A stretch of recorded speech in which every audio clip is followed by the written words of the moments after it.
Hey, Marissa, thank you so much for taking the time to join me today. I'm super excited to get to talk to you about your creative process and where you come from and all kinds of stuff in between. So, where are you Sure. from? So currently I'm based in Chicago, moved here a few years ago. But I was like raised in kind of middle of nowhere, Pennsylvania. Oh, okay. Okay. Were you in DC at any point? I noticed that there was DC in some of your website information, like you maybe had some creative time there? Yes, I went to school in DC for college and then stayed there basically up until I moved to Chicago. Oh, okay. Awesome, awesome. And so you are doing audio work specifically, right? That's sort of been hmm your focus for most of your creative career, or did you start exploring creativity in another way? I think it's definitely always been audio. I enjoyed creating stories and things like that when I was little, but my most recent project was the first time I've had a story of my own that's been published. But I originally started out wanting to do composing more than the Mm. audio production work that I do now. So I really was gung ho towards being a movie composer until Oh, about great. halfway through college. What happened? What happened halfway through college?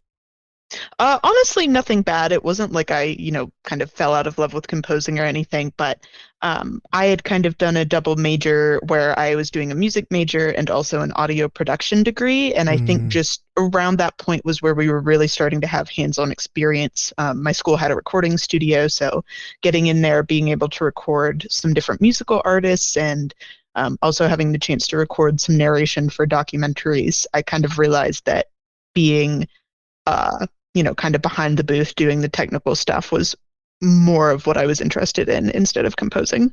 So it won out in the end, the behind the scenes aspect of production then. Yeah, it was kind of surprising because when I went to school, I didn't even realize, not didn't realize that audio production was a thing, but just it didn't really seem like something you just like stumble into, but through kind Mm. of a series of meeting the right people and just getting to try my hands on some different projects, I kind of realized that it was a viable career and I think something I was better suited towards versus composing. Oh, that's great. So if we may backtrack just a little bit further, then what kind of stuff were you enjoying as a younger person when you were first getting into music or production, or finally kind of getting a taste of what it's like to be inspired by some works when you were younger? Yeah, I think probably around the point that I realized that music was kind of like a viable career path. I think I was around 15 or 16. Some of my really big inspirations, the two were the Pirates of the Caribbean movies Mm. and um, actually Tron Legacy, which I have kind of mixed feelings on the movie overall, but the soundtrack was incredibly influential to me, and kind of realizing that those two, as well as the video game The Last of Us, just kind of Mm. thinking about how impactful the music was to all three of those, and realizing like, it's possible that maybe I could try my hand at doing something like that as well. And I think for me, kind of really those like epic sweeping scores and also I really like 80s music, so Mm. seeing kind of like synths Oh yeah. blended together with those epic scores in Tron Legacy was kind of like a moment where I realized like this is something that I'd really want to do and just really love those projects. Oh, that's amazing. I actually have to defend Tron Legacy because for whatever reason, like that was one of the first movies that my son and I watched together, and to actually be taken in by the way that the music was put together, and it was a father-son story and that sort of thing. So I was like super hmm emotional or super moved by that combination of music and film coming together that I actually really loved it. And I know it's kind of a divisive thing in the fan base, but I do think that there's something special about the way that there's something magical that is added by just music existing. I mean, case in point, you have the John Williams moments, the Hans Zimmer moments, even something like Dune or even going back to Jaws or something like that. There's always something powerful about that. And so you felt like like Tron Legacy and those movies really imprinted on you in that way? Like you realized the potential of what music could do? Hmm. I'm trying to think which of the two of those was most impactful. Um, Honestly, though, I think the most impactful probably was the first Last of Us game in terms of that. Because I remember I don't want to spoil it too much just in case someone listening hasn't played it, but basically right before the intro credits play, there's like a very impactful, abrupt, sudden, very intense scene, and then it kind of cuts to this, melodic guitar. And I remember uh seeing that for the first time and just like how I felt in that moment. I felt sad anyway because of what happened, but then kind of having that calming guitar afterwards just kind of I don't know how to explain it. It just really blew my mind of like how perfectly that music was able to capture and amplify my emotions. Yeah. And I think that other scores had done that too, especially the two that I mentioned before, but that particular moment I remember very distinctly as one of those like aha moments. Yeah, and if I'm not mistaken, that was Gustavo Santaolalla, right? He was Hmm. oh my goodness. I've been following his work for a long time, and I'm not a video game player, and so I'm very slow to catch up on what's going on in the video game world. But I remember hearing that and having that be such a success that makes perfect sense because you have somebody who is able to maximize with so little, right? And I'm not sure Hmm. if the soundtrack is like that most of the time, but is it mostly fairly sparse in terms of composition or arrangement? Yeah, a lot of it is very centered around solo guitar, and there will be like some accompaniment, but especially in like the really soft emotional moments, it'll only be solo guitar, and it also kind of fits into the main character in that series plays guitar and talks about it a fair amount, and in the second game kind of uses that as like a bonding moment between him and the other main character, Ellie. Oh, that's awesome. It makes me want to play video games, but I have no hand-eye coordination. So I feel like I wouldn't get very far in the game. But looking at the way that you approach composition, can you tell me how you, I don't want to say became proficient because it's obviously a learning process for everyone and it's an ongoing thing, but what do you feel was sort of your starting point when you got into the world of composition and coming up with your own things?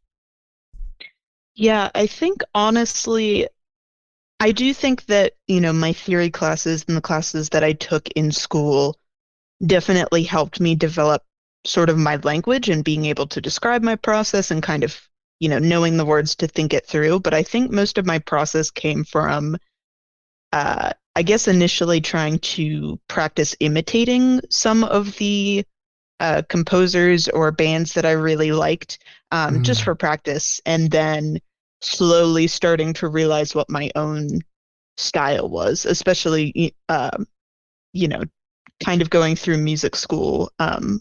Sometimes more modern, kind of think like 1980s forward isn't super taught. So a lot of it was me listening to a lot of film soundtracks from the 80s to present and yeah, kind of studying those in my free time, but also having the language of that classical training to being able to describe what I was thinking and kind of blending those together. So I'd say that my music tends to be the instruments tend to be very synth heavy, and I'll occasionally use sound effects as well, just because I love working with sound effects. But some of the backing behind it and the chord progressions tend to have more of a classical base. yeah, that's wonderful to hear. And having the pleasure of listening to some of your samples that you have on the website, especially the soundscapes, were so wonderful. I love the alien planet one, and Thank you. there was one that you had where you were sort of setting the scene of looking at the stars, and having that kind of feel. I thought that was just so remarkably effective, especially with the sound.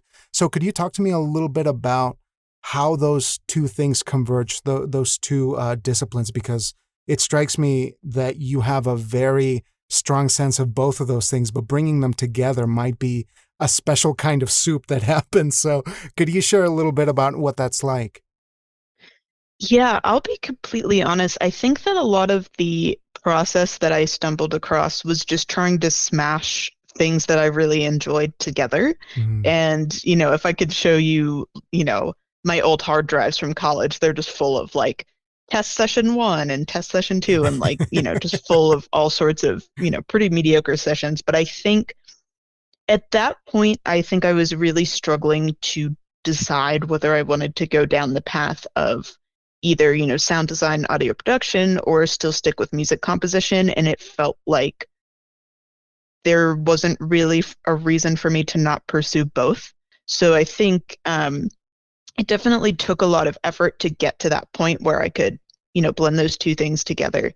But I think it was just really trying to strike a balance between like, yes, I definitely still do want to compose, but I also don't want to, ignore this audio production Yeah, stuff that I'm yeah. starting to get into. And, especially at that time too, learning how to do field recordings. I wanted to kind of use that as inspiration for my music. Oh yeah, yeah, for sure. And it seems very effective in the way that you've used it. And I think in terms of narrative, that's so effective because as I was listening to Liars and Leeches, which is the show that I'm hoping that we'll get to talk about here in a moment, I noticed that there's something missing in most audio dramas that I think you got right here, which is the ability for somebody to hear the narration or the dialogue in a very clean way, right? It's not distorted for particular effect, but you still get a sense of the room that they're supposed to be in.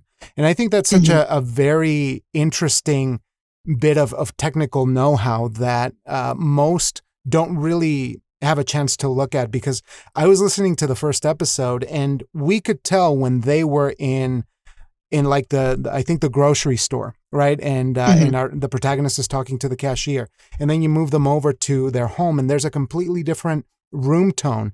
And I really just kind of wanted to celebrate that for a moment because it's just so powerful, and it's a narrative thing. It's not a technical thing. At some point, don't you think?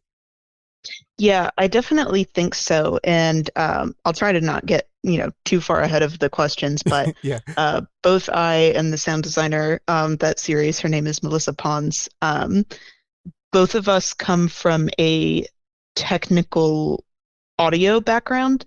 And for me, this was the first time putting a story, together like that. But basically in our, our meetings and discussions, we were trying to figure out ways to take that technical knowledge because we know what to expect from certain rooms, how they resonate, how the materials in the room would resonate, things like that. Mm-hmm. So we really wanted to translate that technical knowledge into the series, and I think it's definitely better for it that way. Mm-hmm. Um, so it was a lot of time talking about room tone and what clothes people would wear, what shoes they'd wear, things like that. Oh, that's fascinating. And I want to ask you a whole bunch of stuff about that because it really intrigues me. But if we could kind of set the stage a little bit about Hemlock Creek Productions, because Liars and Leeches seems to be sort of like something that you had been working toward for a while. So could you share a little bit about that part of your artistic progress or your career to how you arrived at Hemlock Creek Productions? Yeah, sure. This might be a little bit of a long-winded answer, I but love that. basically, post-college, I kind of struggled with this idea that for most productions, they needed to be based in either Los Angeles or New York. No shade to either of those cities, but at the time, I really liked DC, and now I really like Chicago, and I felt frustrated. Some of the first productions that I worked on were remote productions. Did a little bit of work with Fool and Scholar, which was at the time I based on the west coast of the United States, but the voice actors were all over the place. And I was just really frustrated at this idea that you either need to relocate to do what you love or have to be really lucky with remote work. So I decided that I wanted to create a business that focused specifically on remote editing. Um, and, my initial goal was like, hopefully this will take off. Maybe someday I'll be able to make a show, but that's probably going to be like a decade down the line. Let's just see how things go. Started the business in January of 2020, not knowing what was going to happen in March. And it kind of, I was very fortunate that in that time period, Hemlock Creek did very well, just, kind of working with people who either couldn't travel to studios for safety reasons or, trying to help bigger studios where their engineers didn't have a lot of experience doing remote recording. Mm. So it ended up accelerating sort of my 5 or 10 year plan a lot faster. So I'd hoped one day that I could, make a few shows while still editing externally for other clients, but that came a lot faster than I expected. It's been about 3.5 years. Oh, that's phenomenal to hear, because it also seems like you've incorporated every single one of the facets of your creative interests, which I think makes this so effective. You have behind the scenes audio engineer work, and you also have film work, music, as well as dialogue. So did you notice a specific genre or form being more popular than others during the pandemic? In terms of specifically audio dramas, or in Like, terms how of, much were you films too? doing? Like, was it mostly audio books or dialogue or films, or what was the majority of your work during the pandemic?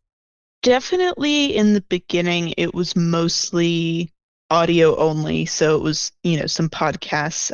I think I did a little bit on an audiobook, but a lot of it was just really, audio focused, smaller groups, things like that. And then as the pandemic went on, I think some of the bigger companies started to adapt their processes as well. So starting to work with some bigger production companies. And then I would say maybe after about a year of the pandemic, that's when more films started to trickle in and a couple Oh, right. games. But yeah, definitely for the first year, I think everyone was just so, overwhelmed with everything that happened that, adding those additional things like a visual element was incredibly difficult. So pretty strong pivot towards podcasts at that point. Right. So I imagine you had to deal with a lot of maybe hand holding in terms of helping the talent set up from home, or was that something that you dealt with a lot, or did you just deal with the aftermath of cleanup crew in terms of the audio?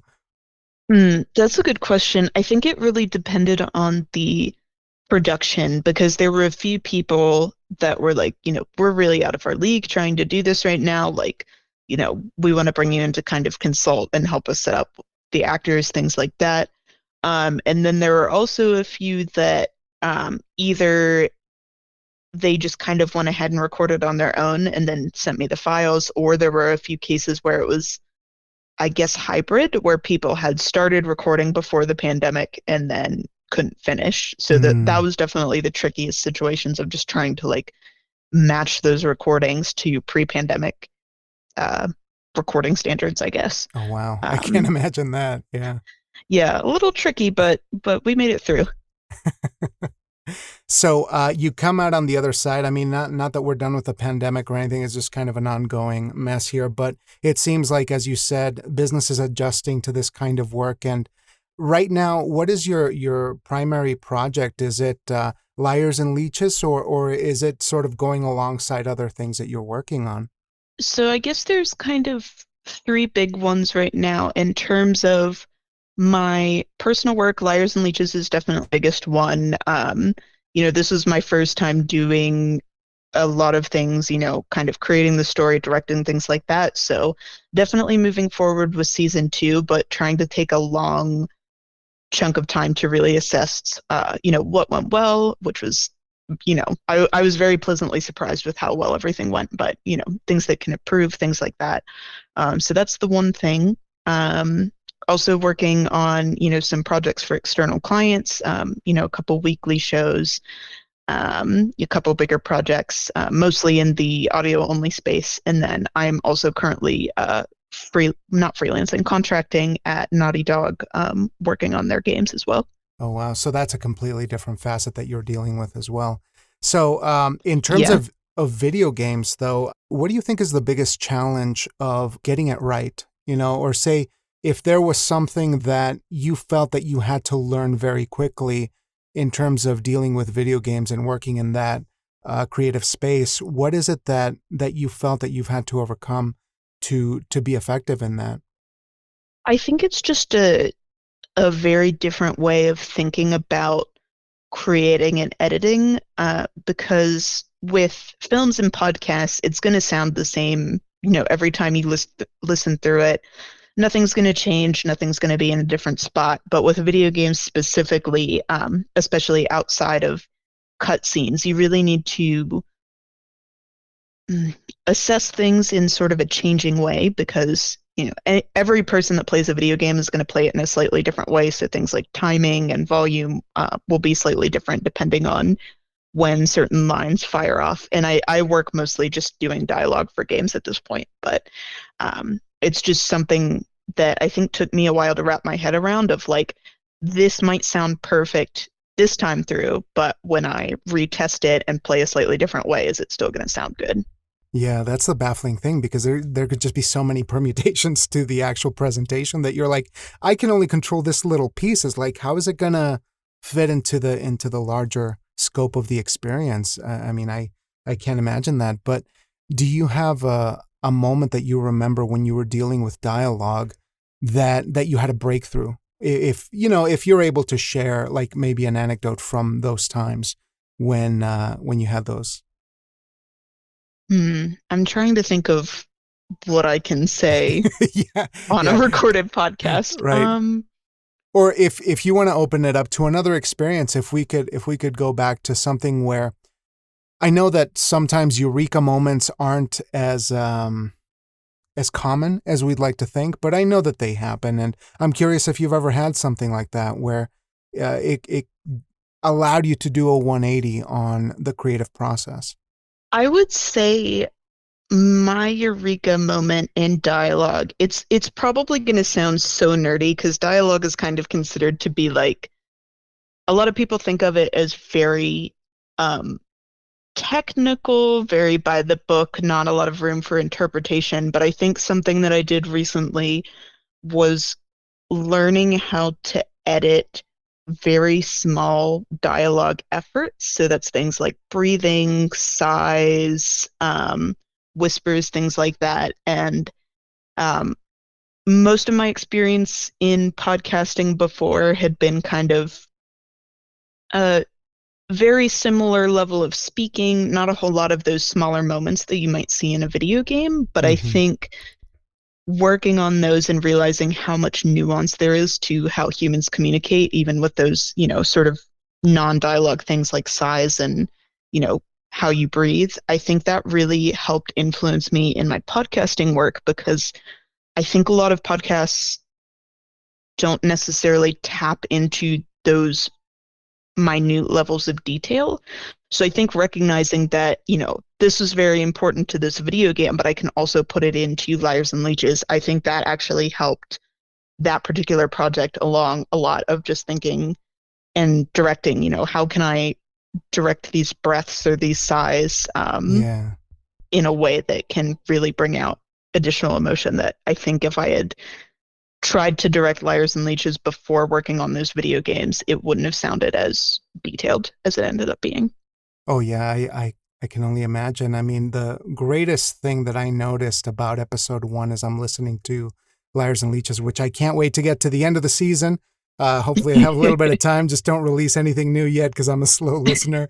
But there was this great interaction when Tanya was talking to her friend, and they were having dinner, and the timing of the dishes in the conversation was just something that struck me, because it's not something that's out of place. I mean, it has resonance, and I thought this is somebody who knows how to direct in sound, because that again is just narrative stuff, and I'm like, how did you get there? And you just explained that completely. Like, it is seeing how those little things make a huge impact. And not to belabor this, but I wanted to see if you could tell me a little bit more about Liars and Leeches, how it Mhm. came to be, and sort of where we're at with that a little bit more. Sure, in terms of the story itself or kind of the audio behind it. Let's start with the story since we haven't been there just yet. Sure. So I think a little bit of background on me. By far, my favorite genre of anything is always horror. I ever since I was probably like 9 or 10, I used to be like a, a pretty big scaredy cat, but by the time I hit 9 or 10, I was like constantly watching horror, really loved like the old ones from like the 20s and 30s. Really? Just, yeah. And Yeah.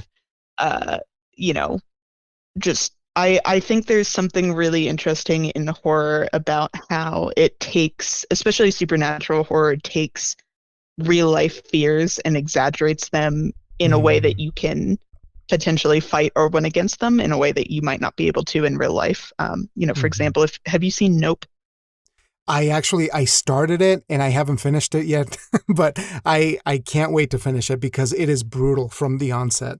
And I'm right Yeah, there with you. So yeah, yeah, share a little bit more. That's great. yeah. So without spoilers, something like Nope, kind of being a metaphor for exploitation in Hollywood. Like, if you're trying to fight against exploitation in Hollywood, it's not going to go the same way as in the movie. But I just love how concepts in real life can be abstracted like that in horror. Hmm. So I wanted to do something similar with Liars and Leeches without getting into too much detail. I had a personal experience with gun violence in real life, and I kind of wanted to. I think also living in the US, it's a fairly common occurrence. So I kind of wanted to take those feelings and experiences that, me and people around me have experienced and kind of abstract them in a way that they could be, I guess, more easily dealt with. So that was kind of where the beginning story of Liars and Leeches came from. But I'm hoping that with following seasons, each season will be taking on a different emotion and abstracting it in some Mm. way. So season one is definitely fear, but the other seasons will be different. Oh, that's incredible. And this is such an effective start to the podcast season because as I'm listening, you do this wonderful thing where you put us in the headspace of Tanya as she's going through, it is almost a PTSD moment, and the way that you achieve that with music. And again, I'm trying not to spoil anything because there's a lot of like nice little twists and turns just in the first episode alone, but it's so effective. And again, we go back to sound. We go back to that bed of additional I guess nuance that you're able to create. And I guess we can kind of get into the technical aspect of it just a little bit more, and we can try to get a sense of how you put the story together, how you worked with writers on this, or how that process came to be, just so that we don't spoil anything. Sure. So this process, I think it honestly came a little bit out of a personal pet peeve of mine, which is where audio is kind of considered to be an afterthought and isn't really brought in until usually at least the script is written. And in some of the projects I've had, it's not brought in until I'm not brought in until all of the actors have been recorded, pretty much get handled, a little file with a bow on it that's like, here's everything we recorded, have fun. Oh And goodness. I think I've personally been very lucky that I've worked with people that have gotten some really excellent recordings and, haven't rarely had to do any like retakes or things like that. But since I was starting this project from scratch, I kind of wanted to have audio be the front and center, especially with it being an audio drama. Um, the process was originally that I wrote the story and had a writer come in. I'm not a very good dialogue writer, so I created the story, but our writer KJ Scott is the one that took the outline and turned it into, the actual script. But as the script was being written and created, I also brought in our sound designer Melissa, and began consulting with her immediately before we'd even done any recording or even casted the actors because there was a fair amount that kind of having two people well versed in audio looking at it realized, we're going to have sound effects here. We don't have to have the narrator double up, things like that, that I Mm. think we definitely trimmed down this script and my outline a fair amount to make it more audio friendly. And I think having that extra step at the beginning made it turn out very smooth and polished and a good balance between what the narrator is telling the audience and the sound design itself. Because even before we had any dialogue recorded, we kind of already knew what it was supposed to sound like. Yeah. And if I may just kind of pry for just a moment, was there ever a moment where you felt like you needed to abandon this? Like you're like, this isn't going anywhere, or maybe we're going up against a wall. What happened there, and how did you overcome those dark moments where you didn't feel like this project was going to see the light of day? I think for me, the scariest part and the part where I felt very unsure was in the casting and directing portions because, I've at this point am getting close to a decade in working in audio. So I was like, I know I got the post-production stuff is down. We got that. The pre-production stuff I think felt a little less nerve-wracking because it's like worst case scenario, I decide to end this project and it would suck to not see it through, but um, you know, no harm, no foul. Maybe I'll pick it up a different point. But I think the scariest part was after the casting happened and we were getting ready to do the recording sessions because I'd sat in some recording sessions before and seen directors work, but this was the first time doing it. And I think the total cast ended up being, including a brief line by myself, there were 21 voice actors. Wow. So I think at that point, I don't want to say I was full panicking, but was very concerned that I'd bit off more than I can chew. Hmm. Um, and I think it turned out really well because I, was able to use the lessons I'd learned from previous, you know, voice directors that I'd seen work before.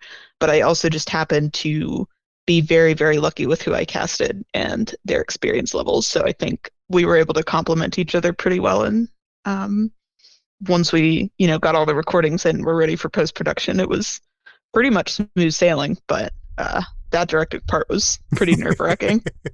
But you came out on the other side feeling like, okay, I can do this again. So because throughout that whole thing, you didn't strike me as like a fatalist about it, like, oh, woe is me, but rather like you're continuing to learn, right? And take on more down the road. Yeah, I think so. It was kind of more of the imposter syndrome Mm, scenario, I think, and especially with bringing on the cast members at that point because, paying the sound designer and writer at that point was like, okay, we've already done some work. They've gotten, paid, even if this doesn't move forward, they've gotten something.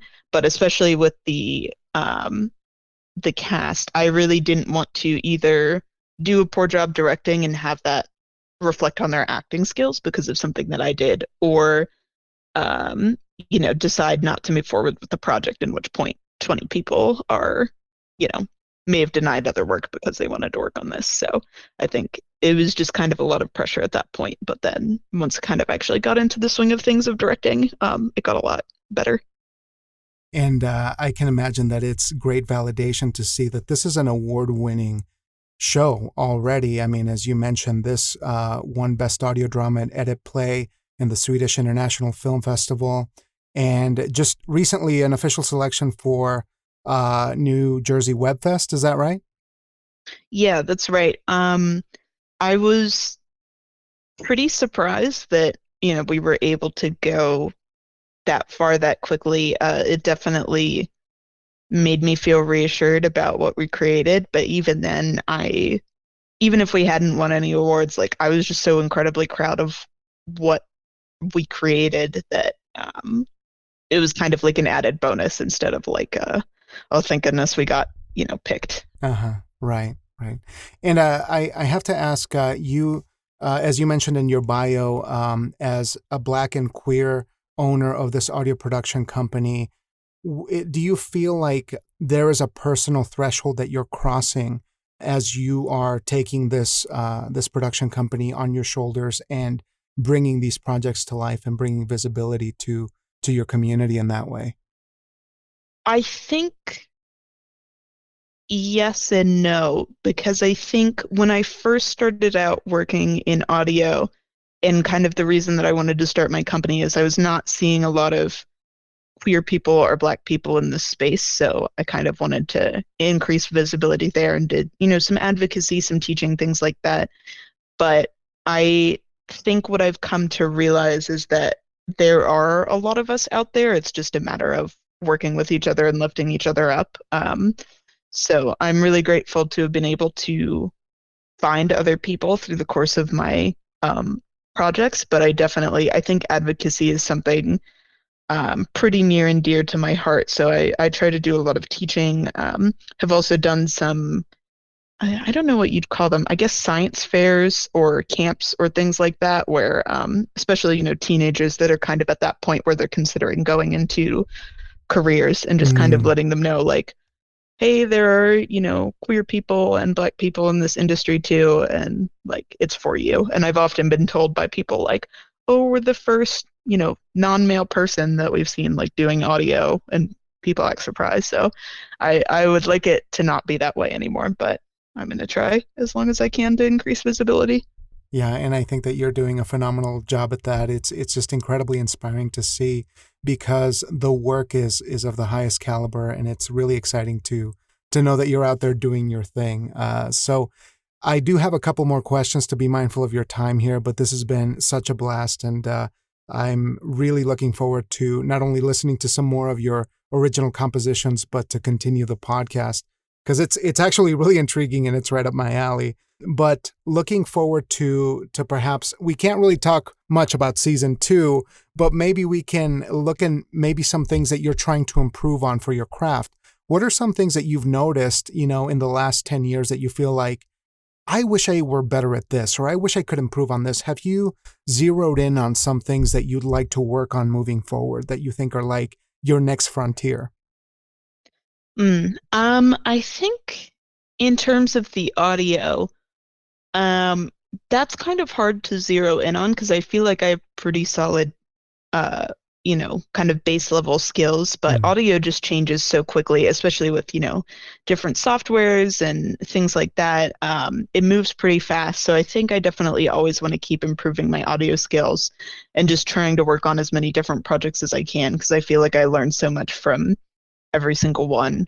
But I would say my overall skill that I really want to improve more is my writing, because I think I have a lot of stories that I would like to create and share, but in terms of writing, that's definitely my weakest spot. And having a script writer like KJ able to help with Liars and Leeches helped tremendously. But I think I have been looking towards taking classes and things like that to just kind of improve my story making skills. So that's probably what I'm going to be turning a lot of my attention to in the next couple years or so. Oh, that's awesome. That's going to be great stuff for you. Really exciting to know that another writer is joining the fray because it's always good Thank to you. get some voices there. And this is the second to last one here. For somebody who's looking to start their audio journey, maybe a young person of color or, a queer person who is about to begin their journey, or maybe just anyone who's at the very beginning, what would you recommend to somebody who doesn't know where to start to begin audio post-production? That's a really good question. I would say that my advice is kind of in two parts. I would say on the technical side, I think a lot of people when they start out get really, how do I say this? They get very caught up in the technicalities of audio. I know when I started out, I was very nervous about taking on new projects, even as a junior, because it was like, well, I did live sound engineering for a fair amount. And, I remember being super nervous because it's like, yeah, I know audio, I know how to edit, I know how to mix, but, this is live sound that I don't have that much experience in. So, I had an internship that I almost didn't try to go for because I was worried about that last little component of what I didn't have instead of focusing on the fact that at that point I think I'd been in school for 3 years and done a fair amount of projects. So I would say definitely focus on the skills that you have and don't be afraid to take shots just because you're still learning. Because I think even at this point, I'm definitely still learning every day, and I know I will be for the rest of my career. So I would say that's the main thing, and then kind of less away from the technicalities, but I would say find your community in audio, because I would say, my schooling and my education was definitely a fantastic baseline for me, but I would say I've learned so much from just people in my community, or, people I've just reached out to, like, hey, I really like this sound design you did on this particular show. Like, how did you do this? Or, like, just kind of talking to people that way, and not trying to just befriend people to get ahead, but genuinely building connections and learning from people. I think for a while after graduating school, I was just kind of like ramming myself into a wall of trying to, move forward, but not actually reaching out to people around me and asking for help, or getting to know them or anything like that. So by the time I started actually making community things, it just got so much easier. That's amazing. And lastly, I want to ask you if there's something that you've experienced recently in terms of media, whether it's a podcast, film, video game, or, a book, anything that has sparked that creative interest again, or has made you wander or dream again. Oh man, I feel like, honestly, especially recently, I know people have kind of talked about, horror, or not horror, movies are dying, and, I don't want to watch any new movies, things like that. But I feel like in the world of horror, just so much has just exploded during the pandemic, and there have been so many good movies and games and things like that that I've played. But I would actually say my answer would have been different if we'd done this, a couple days before. But I watched last night the movie They Cloned Tyrone. Have Oh, you? I've heard of that one. That one's on my list. Yeah, I think usually I tend to get inspiration from, the audio in cinema, but just without spoiling it, I would say that the three main characters in that particular movie, they just felt so real and so human, and the every line of their dialogue was amazing. It was, parts were Mm. heart-wrenching, parts were really funny, and, like, I think a lot of the things that I've been watching recently have had really good writing, but that one in particular really struck me of like, wow, I want to be able to write like that someday. Oh, that's incredible. And that's an amazing note to end on. So, Marissa, I want to thank you so much for creating this amazing work that you're bringing out into the world. I'm really, really thrilled to get to learn what happens to these characters at Liars and Leeches. So I hope that folks will check it out. But I also want to thank you for your insights and for being a badass, and for really creating your own thing. I mean, this is incredibly inspiring, and I can't thank you enough for your time. This has been a blast, a total blast. Yeah, thank you so much for having me. This was amazing. Those were really insightful questions too. Awesome. Well, I will leave you be, but I will be in touch real soon on the internet, okay? Okay, sounds great. Thank you so much. Thanks again, Marissa. You take care. All right, thank you. You too. Bye. Bye.